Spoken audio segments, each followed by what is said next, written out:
like to invite Tom Auxter. Tom Auxter is a professor of philosophy here at the University of Florida, and he's the current president of the United Faculty of Florida. So please, Tom.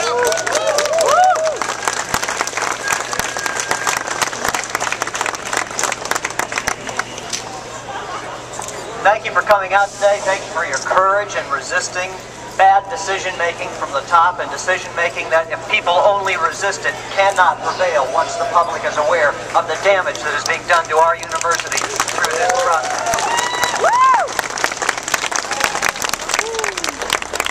It's obvious that this dean really didn't want any attention put on this, because the whole decision-making process was originally scheduled for only 7 days, which meant that, in fact, people couldn't think about it and debate it and have facts come out before they were already in complicity with it. So the fact that you reacted so quickly and have such great determination, and think here about the research university.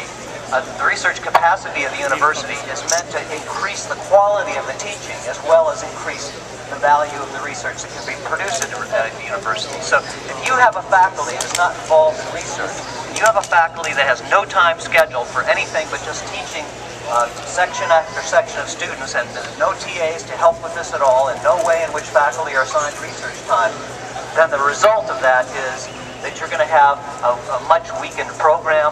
The people who graduate from that program are not going to have the kind of credibility to their degrees. The market that is open for them is not going to be available and giving them the same kind of promising job offers.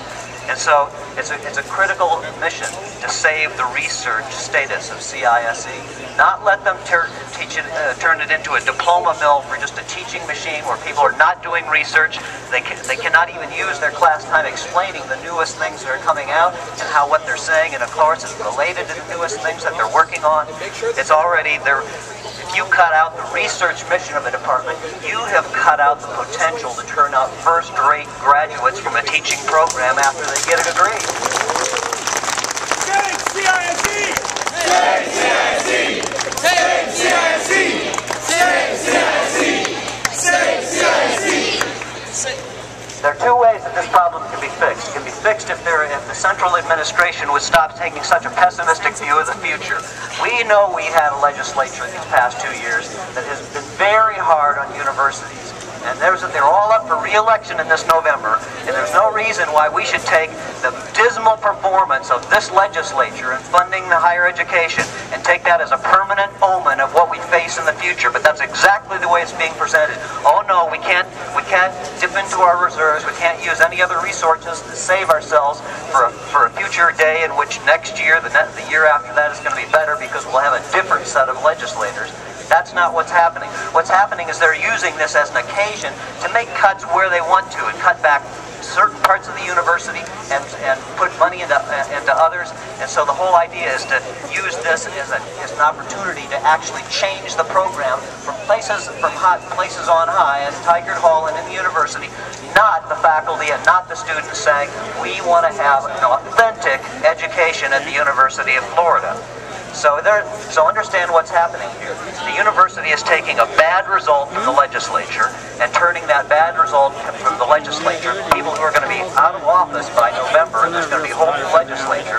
All 140 of these legislators are going to be out of office in this next November election. They have to run for re-election. A lot of them are going to lose. We're going to have a lot of new legislators, and there's a lot of loss of credibility about what they have done. So I want to make it clear that we are facing a future that is not as dismal as the last 2 years that we have had to face with this legislature. And to take that legislature, that 2-year period in our life, that underfunding of the universities, when there's all the support in the world for growing the universities in order to grow the Florida economy, there's a strong basis for saying invest in the universities in the future. And they're saying, oh no, this is the new normal. We have to get used to this. So we have to have all these cuts right now because we don't have a way to predict that we're going to have any better outcome in the future. Thinking that way is cutting out what we have right now and cutting down programs we have. You cannot bring back the life to a program that you have cut apart. You cannot take a department like CISE and chop it up and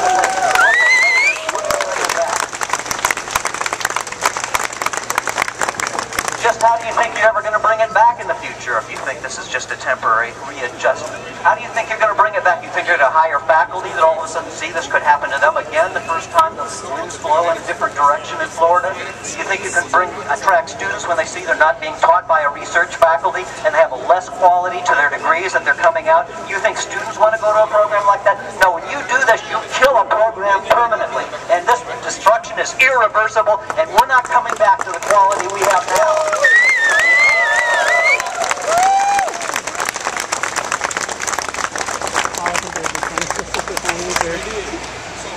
Take courage, keep fighting the good fight.